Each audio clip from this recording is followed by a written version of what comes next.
My name is Kristen, 32 years old, and I was once an art gallery curator from Portland who fell head over heels for Jason Hamilton. His family owned half the real estate in our city, but that wasn't why I loved him. Our wedding reception should have been the happiest day of our lives, especially with our secret joy growing inside me. Instead, his mother turned it into a public nightmare when she discovered my pregnancy. Before I tell you how I stood up to my monster-in-law, let me know where you're watching from and hit that subscribe button if you've ever had to deal with toxic in-laws. I grew up in a modest neighborhood in Portland. My mother raised me alone after my father left when I was just 4 years old. We never had much money, but my mum worked 2 jobs to make sure I had everything I needed.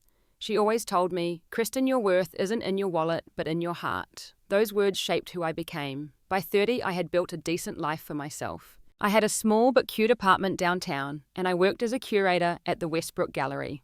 It wasn't large or famous, but it was respected in the local art scene.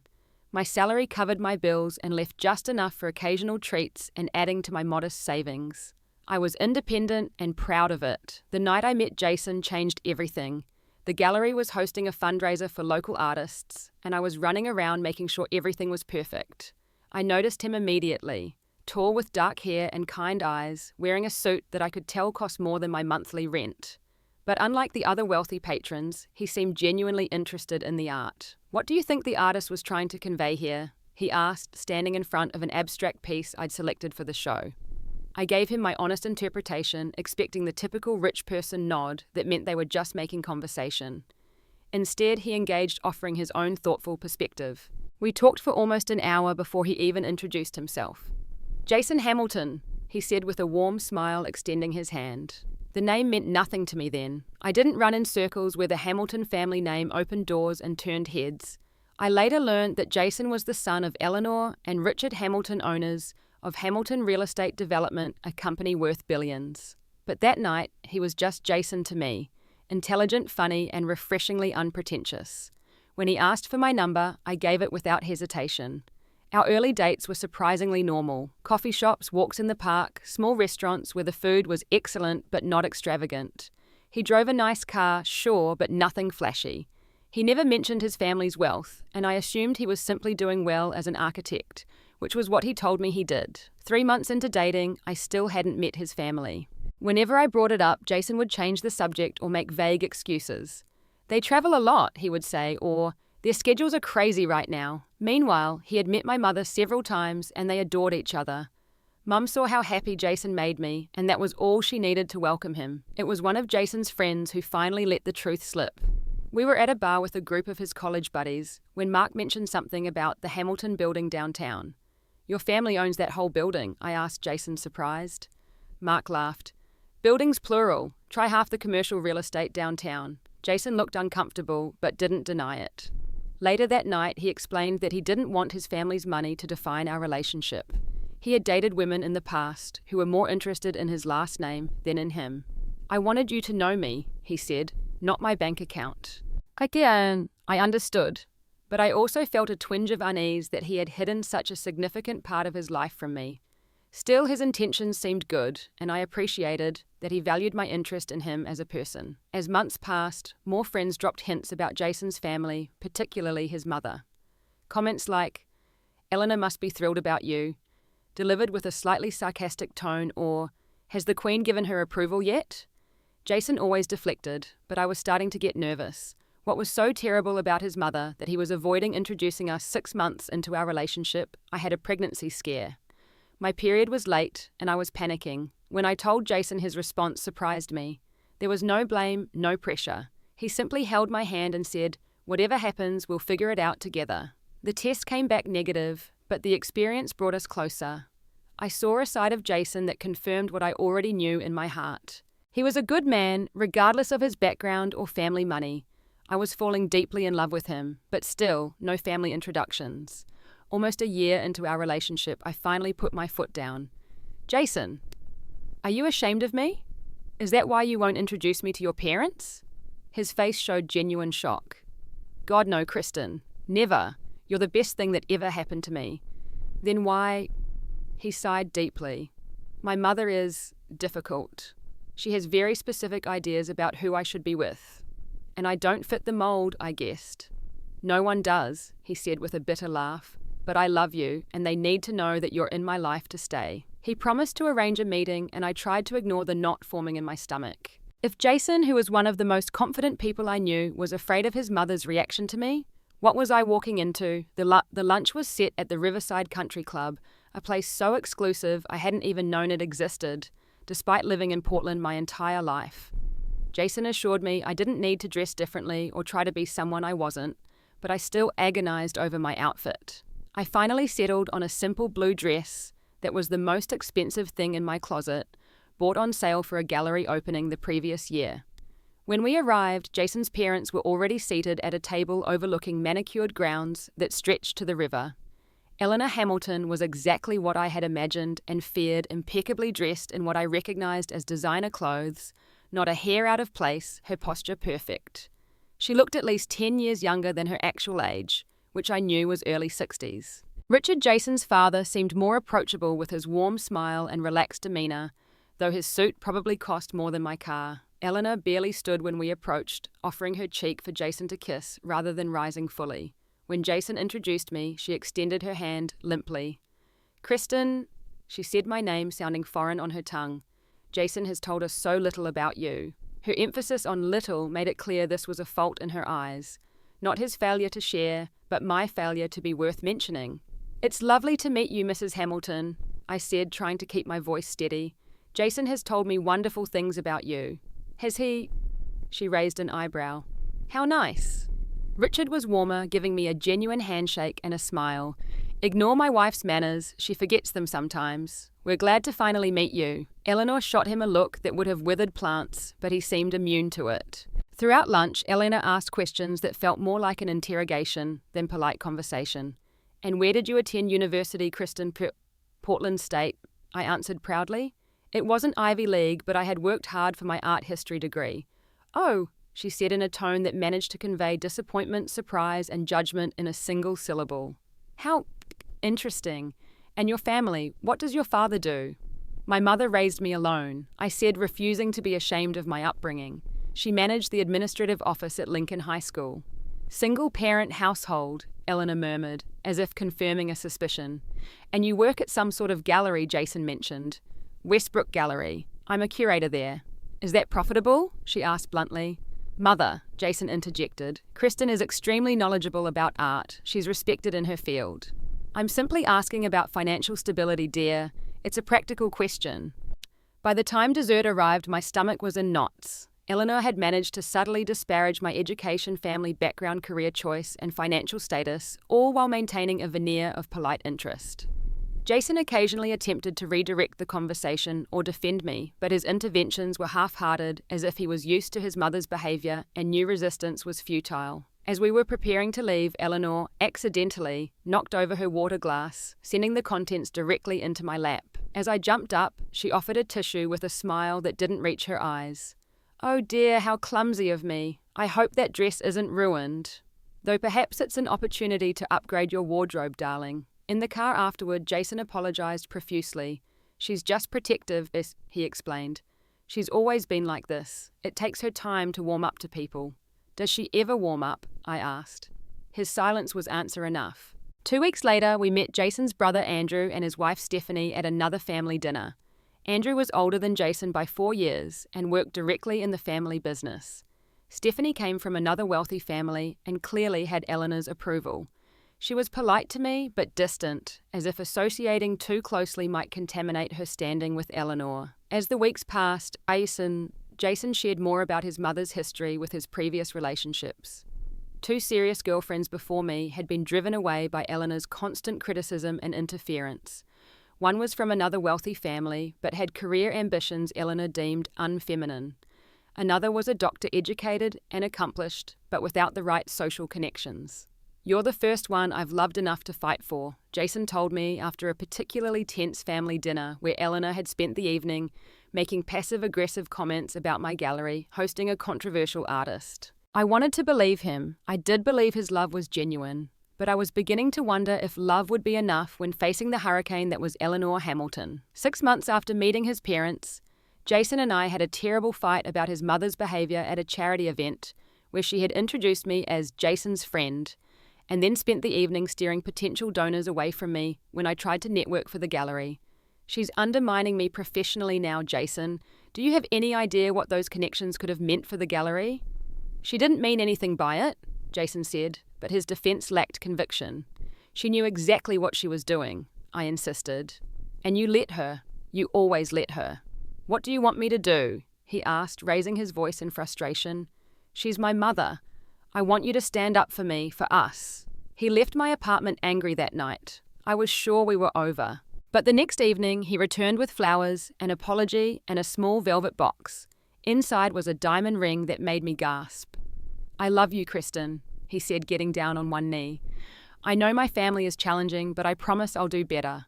I'll stand up to my mother. I choose you. Will you marry me? In that moment, all my doubts were pushed aside by love and hope. I said yes, believing that our commitment to each other would be enough to overcome Eleanor Hamilton's disapproval. I couldn't have been more wrong. The first weeks of our engagement were a happy blur. My mother cried tears of joy when we told her and my friends through an impromptu celebration at my favorite restaurant. Jason and I began discussing what kind of wedding we wanted. I had always dreamed of a simple garden ceremony with wildflowers and twinkle lights, surrounded by our closest friends and family. That sounds perfect, Jason agreed when I described my vision. Something intimate and meaningful. Again. But when Eleanor learned of our engagement, she immediately took control.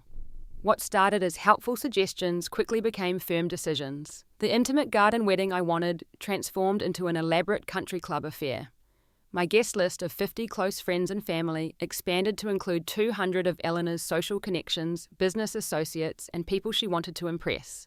Mom Kristen wants something smaller, Jason attempted once during a planning lunch. Nonsense, Eleanor dismissed with a wave of her hand. A Hamilton wedding is an important social event. We have obligations.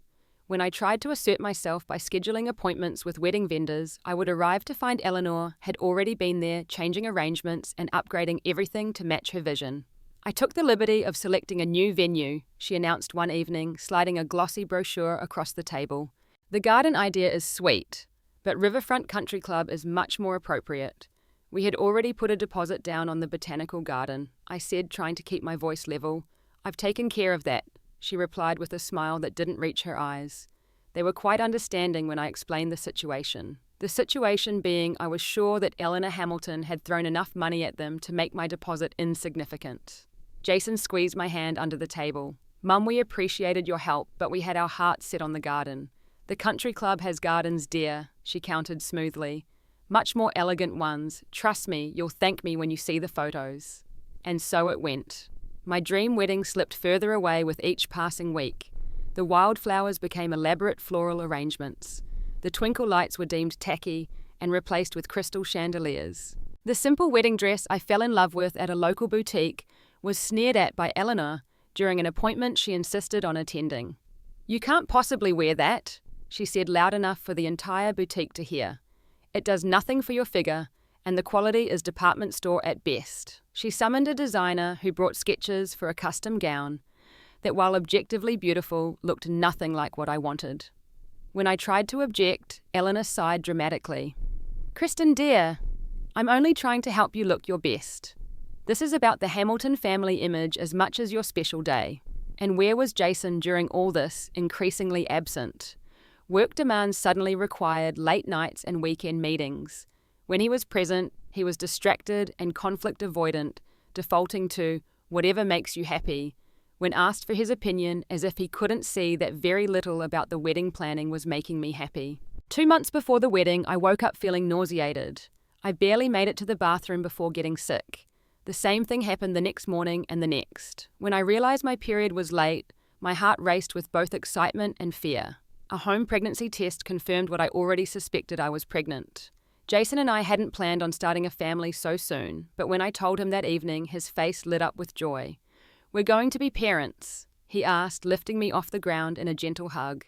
This is amazing. For a brief, beautiful moment, we were united in happiness. Then reality set in. What about your mother? I asked, setting my feet back on the ground. What will she say about the timing? Jason's smile faltered. She doesn't need to know right away. Let's just get through the wedding first. You want to hide my pregnancy from her? Just for a few weeks, why, he insisted. Once we're married, it won't matter as much. I wasn't comfortable with the deception, but I also dreaded Eleanor's reaction. Would she accuse me of trapping Jason? Would she try to control my pregnancy the way she was controlling our wedding? We agreed to keep the news between ourselves until after the ceremony. As the wedding approached morning, sickness made it increasingly difficult to hide my condition. I skipped the champagne at the rehearsal dinner, claiming a headache. I noticed Eleanor watching me with narrowed eyes when I excused myself to use the bathroom for the third time. At the final dress fitting, the seamstress had to let out the waist slightly, commenting that pre-wedding stress often caused weight fluctuations. Or perhaps there's another reason, Eleanor commented from her perch on the boutique sofa. Her tone was light, but her eyes were calculating. Just stress, I confirmed, avoiding her gaze in the mirror. 1 week before the wedding, my mother visited to help with final preparations. As we had coffee in my apartment, she expressed her concerns. "Honey, are you sure about this?" she asked gently. "The wedding seems to have become something completely different from what you wanted. And Jason's family, they're going to be my family too, Mom," I said, more to convince myself than her. "Family respects boundaries, Kristen. They don't steamroll over your wishes. And where is Jason in all this? Why isn't he standing up for what you want?" I had no good answer, and her questions haunted me in the days leading up to the wedding. But I loved Jason, and now we were having a baby together. Surely once we were married, things would improve. Eleanor would have to accept me then, wouldn't she? The night before our wedding, alone in my apartment, for the last time, I placed a hand over my still flat stomach and made a promise to my baby. "I'll always protect you," I whispered. "I'll never let anyone make you feel less than worthy, not even your grandmother." Kandi 1. Little did I know I would be tested on that promise sooner than I could have imagined. The morning of my wedding day dawned bright and clear. Despite my reservations about how the planning had gone, I felt a flutter of excitement. By sunset, I would be Jason's wife. We would be a family officially beginning our journey together. My mother and 2 closest friends, Layla and Dana, helped me get ready in a luxurious suite at the Riverfront Country Club. The hair and makeup artists Eleanor had insisted on were finishing their work when there was a knock at the door. Eleanor entered, without waiting for a response, impeccably dressed in a silver designer gown that probably cost more than my car. "The photographer wants some mother-son pictures before the ceremony," she announced, then paused to examine me critically. "You look pale, Kristen. Are you feeling unwell?" In truth, I had been fighting waves of nausea all morning. Morning sickness, ironically, wasn't limited to mornings. "I'm fine," I lied. "Just nervous." "Have some champagne," Eleanor suggested, nodding to the untouched flutes on the table. "It will calm your nerves." "No, thank you," I declined. "I want to keep a clear head." Eleanor's eyes narrowed slightly. "1 glass won't impair you, dear." "Leave her be, Eleanor," my mother interjected calmly. "Not everyone wants to drink on their wedding day." Eleanor looked as if she'd been slapped. No one spoke to her that way in her social circle, but my mother, a school administrator who had dealt with entitled parents for decades, wasn't intimidated by wealth or status. "Of course." Eleanor recovered quickly. "Well, do try to add some colour to your cheeks before the ceremony. You look positively ghostly." After she left, Dana rolled her eyes. "And that's the woman you'll be calling Mom. Good luck with that." "She's just high-strung," I said, the defence sounding weak even to my own ears. The ceremony itself was beautiful, I had to admit. The country club gardens were immaculately manicured, the floral arrangements stunning. Walking down the aisle toward Jason, handsome in his tuxedo, with eyes only for me, I felt a surge of hope. This could work. We could be happy. Jason's vows were heartfelt, bringing tears to my eyes. "Kristen, you've shown me what real love looks like," he said. "Love that accepts without conditions, that supports without demands. I promise to be the man you deserve, to stand by you always." I clung to those words as we were pronounced husband and wife, as guests showered us with rose petals as we posed for countless photographs with Eleanor directing everyone's placement. The reception began smoothly enough. The ballroom was decorated lavishly with centerpieces taller than some of the seated guests. The dinner was exquisite, though I could barely eat. Jason and I made the rounds, thanking guests, many of whom I was meeting for the first time. "Congratulations," a woman in her 60s said, kissing my cheek. "I've known Jason since he was in diapers. Eleanor finally let someone catch him, did she?" I forced a smile, unsure how to respond to the implication that my marriage was somehow Eleanor's decision. During a quiet moment, I slipped away to the restroom with Layla. The nausea had returned with a vengeance. "Are you okay?" she asked as I splashed cold water on my face. You look green. I'm pregnant, I confessed, needing to share the secret with someone. Layla's eyes widened, then she broke into a grin. Oh my God, Chris, that's wonderful. Does Jason know? Yes, he's thrilled, but his mother doesn't, and we're keeping it quiet for now. What I didn't know was that Eleanor had sent her personal assistant to look for me, concerned that the bride's absence would be noticed. The assistant overheard our conversation from outside the restroom door and immediately reported back to Eleanor. The first dance was announced just as I returned to the ballroom. Jason took my hand, leading me to the center of the dance floor. As the music began, I finally felt a moment of peace in his arms. I love you, Mrs. Hamilton, he whispered. Before I could respond, there was a commotion. The music faltered. Eleanor was striding onto the dance floor, her face contorted with fury.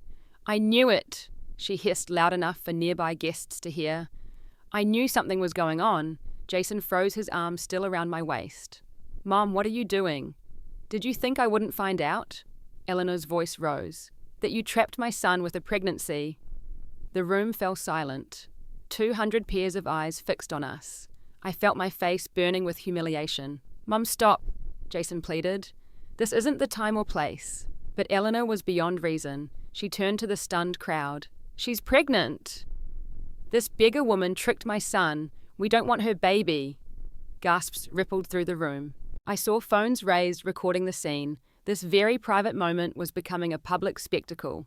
Mrs. Hamilton, I said, finding my voice despite the shock.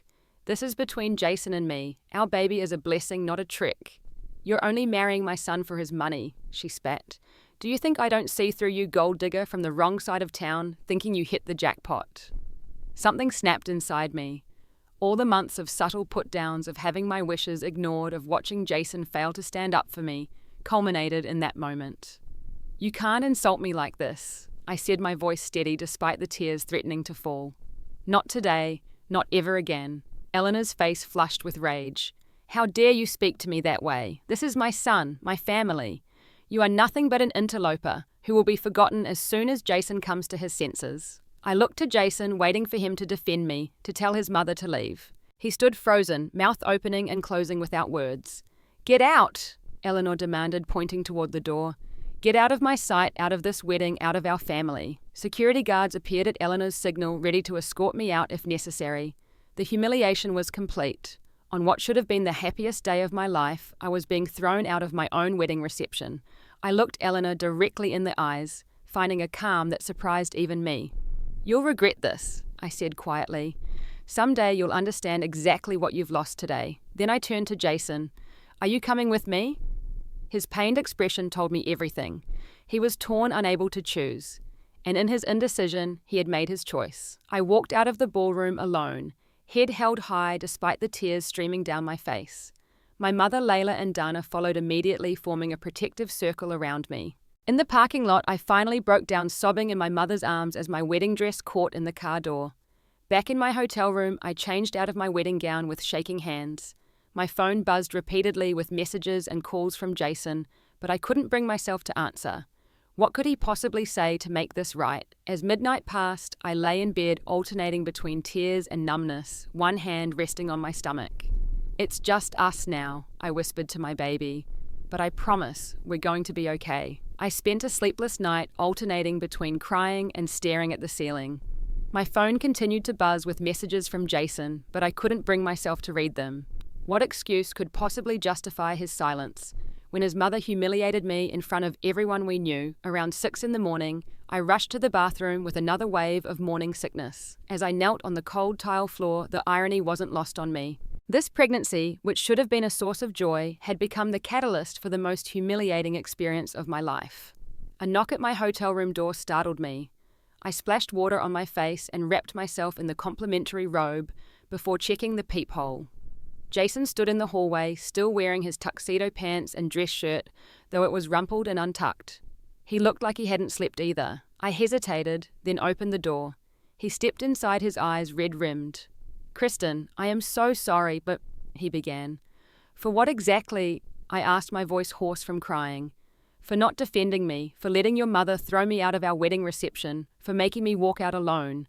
For all of it," he said, running a hand through his disheveled hair. I froze. I couldn't believe she was doing that, saying those things about you, about our baby. Believe it, I said bitterly. Your mother showed her true colours, and so did you. Jason. He flinched as if I'd slapped him. I love you, Kristen. You know I do. Love isn't just a feeling, Jason. It's what you do when it matters. And when it mattered most, you did nothing. He sat heavily on the edge of the bed, shoulders slumped. I spoke with her afterward. We had a huge fight. I told her she was wrong, that I love you and the baby. Too little, too late. I said, wrapping my arms around myself protectively. What happens now? Jason looked up, his expression pained. She wants us to get an annulment. She says since the marriage wasn't consummated, it can be like it never happened. I laughed without humour. Of course she does. And what do you want, Jason? I want us to be a family, he said.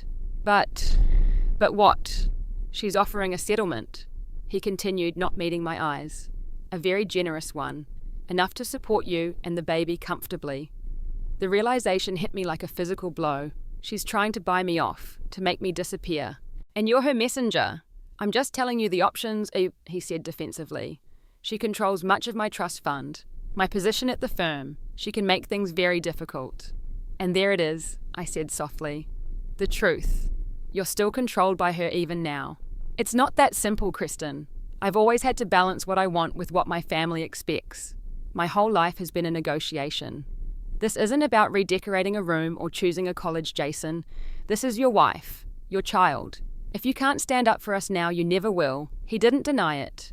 In his silence, I found my answer. I'm going home, I said firmly. To Portland, to my apartment, alone. I don't want Eleanor's money. I don't want a settlement. What I wanted was a husband who would stand by me, and clearly I don't have that.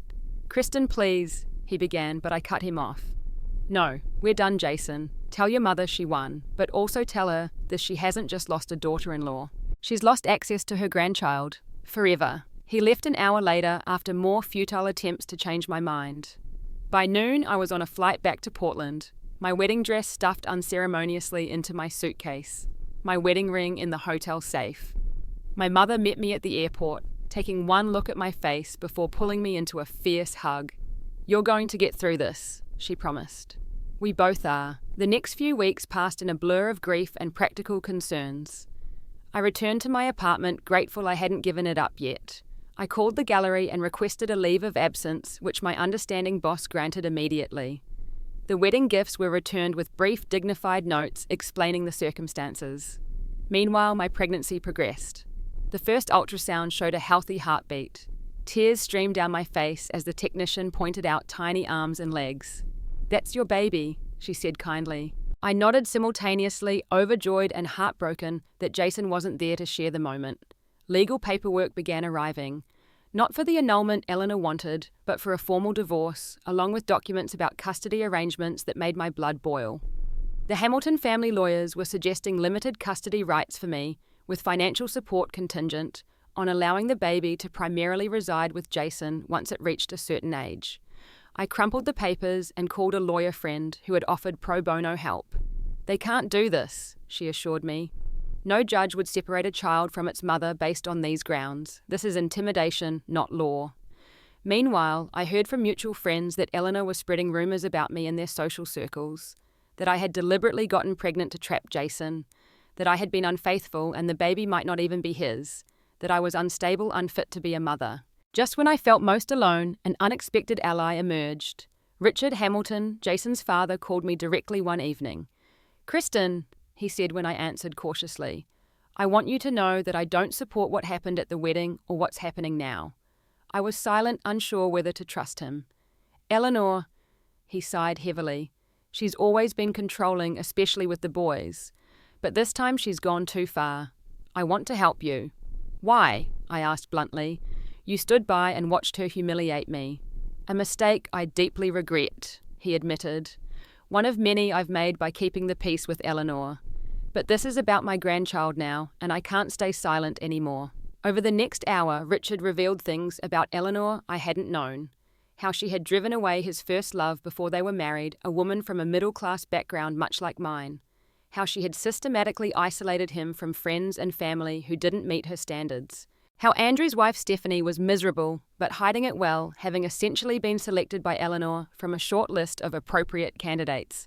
Eleanor has a pattern, Richard explained. She treats her sons like possessions, extensions of herself. Anyone who threatens her control becomes the enemy. Why are you telling me this? I asked. Because I have evidence, he replied. Documentation of Eleanor's pattern of interference. Financial records of bribes paid to drive away Jason's previous girlfriend. Text messages, recordings of conversations where she explicitly states her intentions to separate you from Jason regardless of the pregnancy. Things that could be useful if you decide to fight back. I was stunned. You've been gathering evidence against your own wife. I've been preparing for the day when someone would finally stand up to her, he corrected. I think that someone might be you, Kristen. Not just for yourself, but for your child. After the call ended, I sat in silence processing everything Richard had shared. For months, I had felt powerless against the Hamilton family wealth and influence. But maybe, just maybe, I had more power than I realized.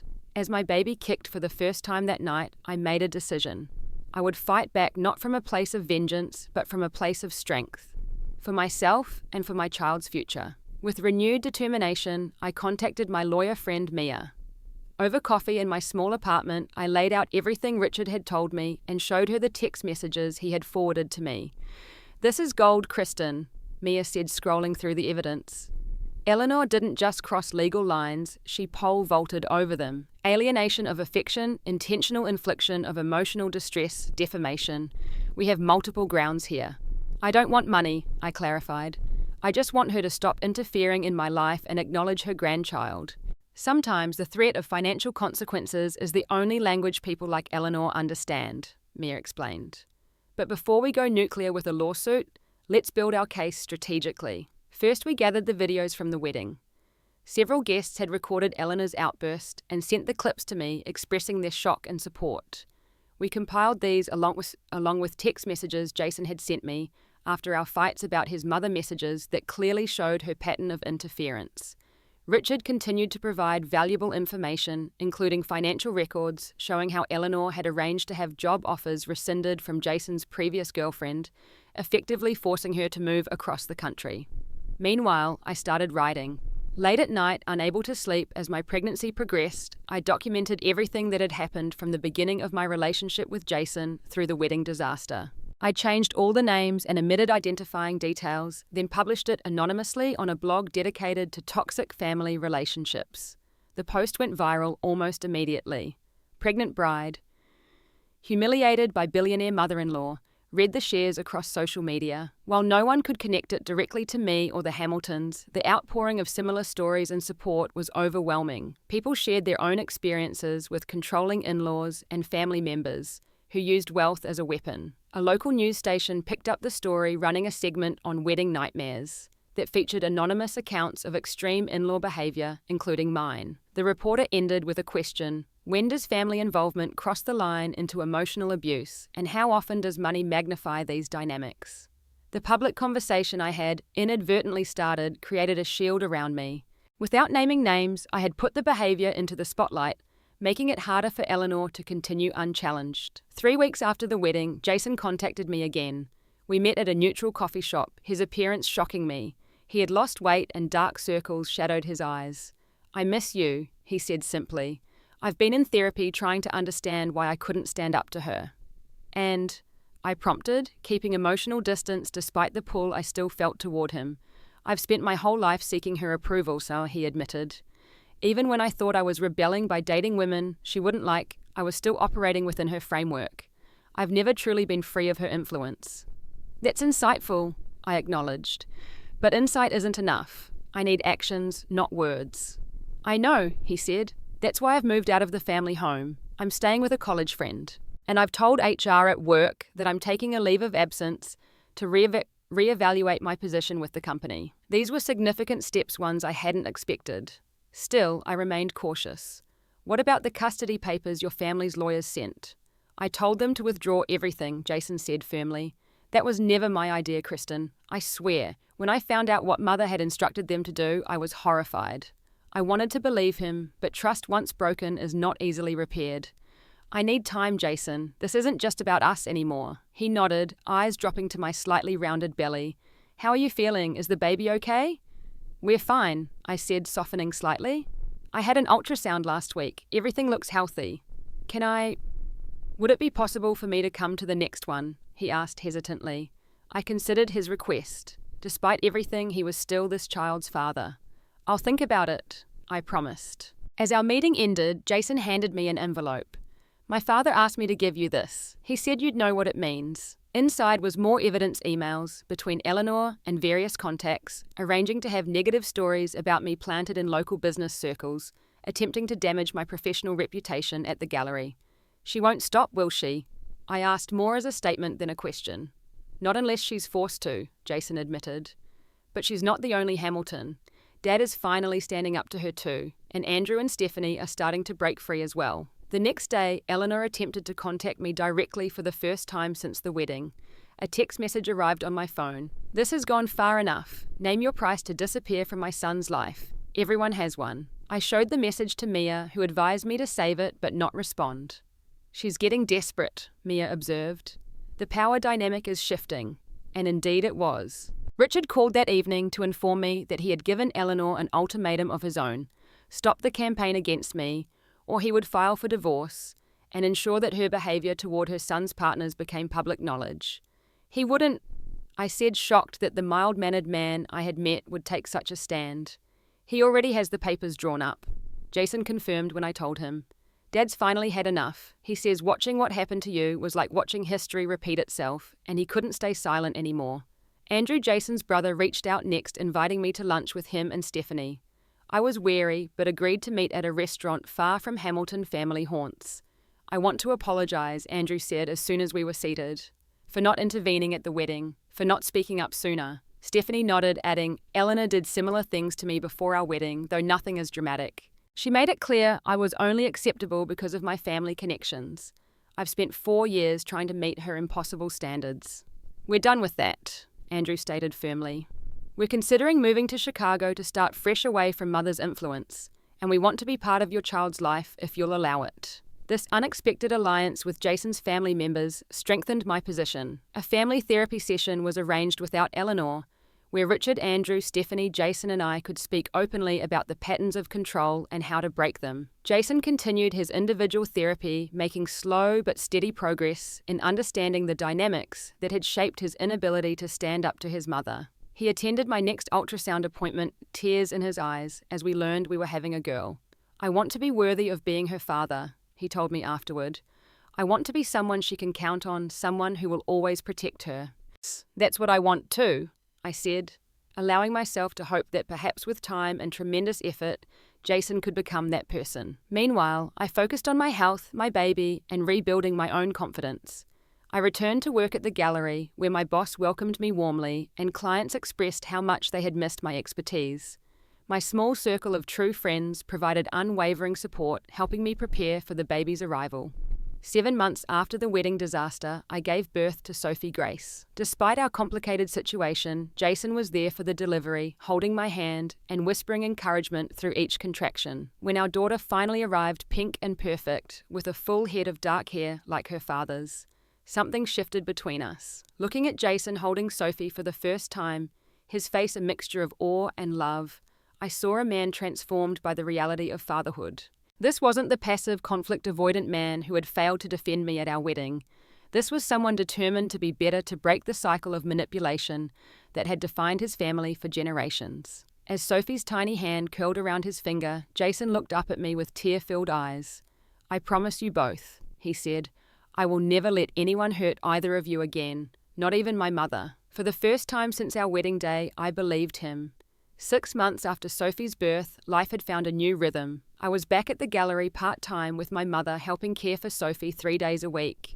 Jason and I were not living together, but he had proven his commitment by being consistently present for both Sophie and me. He visited daily, took night shifts when Sophie was teething, and never missed a pediatrician appointment. Eleanor had been noticeably absent from our lives. Her request to see her granddaughter had been met with firm boundaries. She could have a relationship with Sophie only if she acknowledged her harmful behaviour and demonstrated genuine change. So far, she had been unwilling to meet these conditions. Richard, however, had become a wonderful grandfather. He visited weekly, bringing thoughtfully selected books and toys for Sophie. He and my mother had developed an unexpected friendship, bonding over their shared experience of being the more reasonable parents in difficult partnerships. Eleanor's reputation has taken quite a hit, Richard informed me during one visit. That wedding video made the rounds in certain circles despite her efforts to suppress it. The anonymous blog post about controlling in-laws that sounds remarkably similar to our situation is still being shared. People are connecting the dots. I neither confirmed nor denied my role in the viral story. How is she handling it? Not well, he admitted. She's alienated many of her social circle with her increasingly erratic behaviour. Several charity boards have quietly asked her to step down. She blames you, of course, but I think she's beginning to realise she did this to herself. Jason had moved into his own apartment, intentionally choosing a modest place rather than one of the luxury properties his family owned. He had returned to work at the architectural firm, but on his own terms, refusing to use the Hamilton name to advance his career. I want to succeed or fail based on my own merit, he explained, not because of who my parents are. His therapy was yielding results. He spoke more confidently, set clearer boundaries, and most importantly, followed through on his promises to me and Sophie. After months of careful rebuilding of trust, Jason suggested a family dinner at his apartment. My mother has asked to join us, he said hesitantly. She says she wants to apologize. My immediate instinct was to refuse, but I recognized this might be an important step in the healing process, not just for us, but for the entire family dynamic. What do you think? I asked. Is she sincere? I don't know, Jason admitted, but I told her explicitly that this is a test. If she can't behave respectfully, she won't be welcome in Sophie's life. Or ours. I added, realizing as I said it, that I had begun to think of Jason and me as a unit again, in some capacity. The dinner was set for the following Sunday. Richard would attend along with Andrew and Stephanie. My mother declined wisely, suggesting that adding too many people might increase tension. I arrived at Jason's apartment with Sophie, my stomach in knots. Eleanor was already there, sitting stiffly on the sofa while Richard talked quietly with her. She looked different somehow, still impeccably dressed, but her face showed strain and she seemed to have aged in the months since I'd last seen her. When she saw Sophie in my arms, something flickered across her face, longing perhaps, or regret. Thank you for coming, Kristen, she said, her voice lacking its usual imperious tone, and for bringing my granddaughter. The first hour was awkward but civil.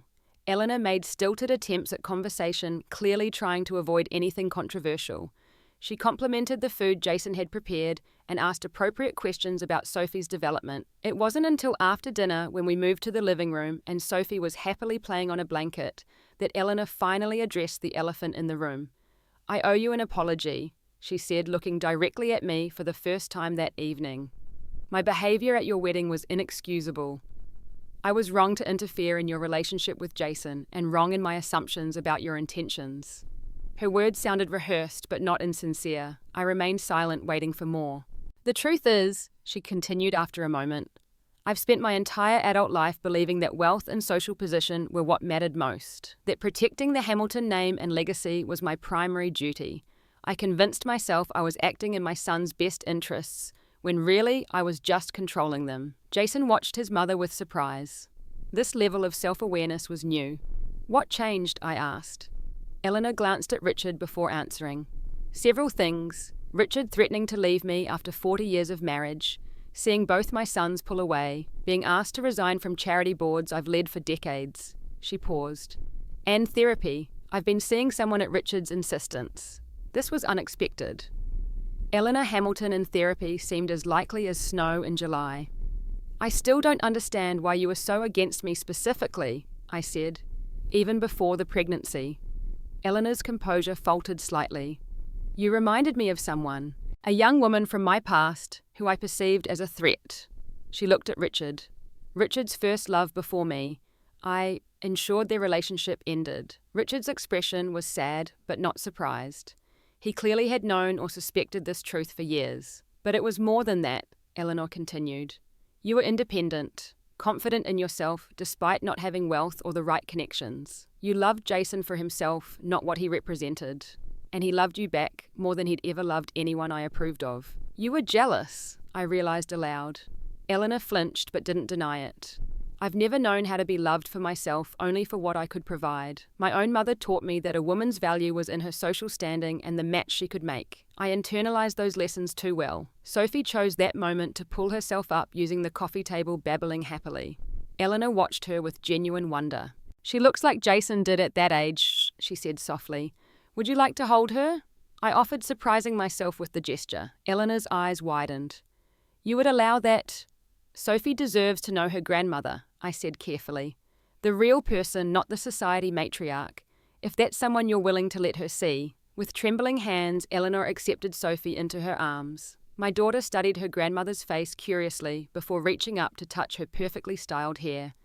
Hello, little one, Eleanor whispered. I'm so sorry, I almost missed knowing you. As Sophie grinned toothlessly in response, Eleanor's carefully constructed facade crumbled completely. Tears slid down her cheeks as she held her granddaughter close. It wasn't forgiveness, not yet. Trust would need to be rebuilt slowly over time, with consistent evidence of change. But it was a beginning, a crack in the wall that had divided this family. In the year that followed, Eleanor continued therapy, working to understand and change patterns established over decades.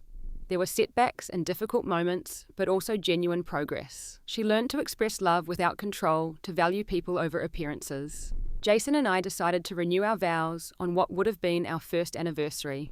This time we had the simple ceremony I had originally wanted in a friend's garden, with fairy lights in the trees and wildflowers in mason jars. Eleanor attended as a guest, not as the planner, wearing a dress she had selected after sincerely asking for my opinion.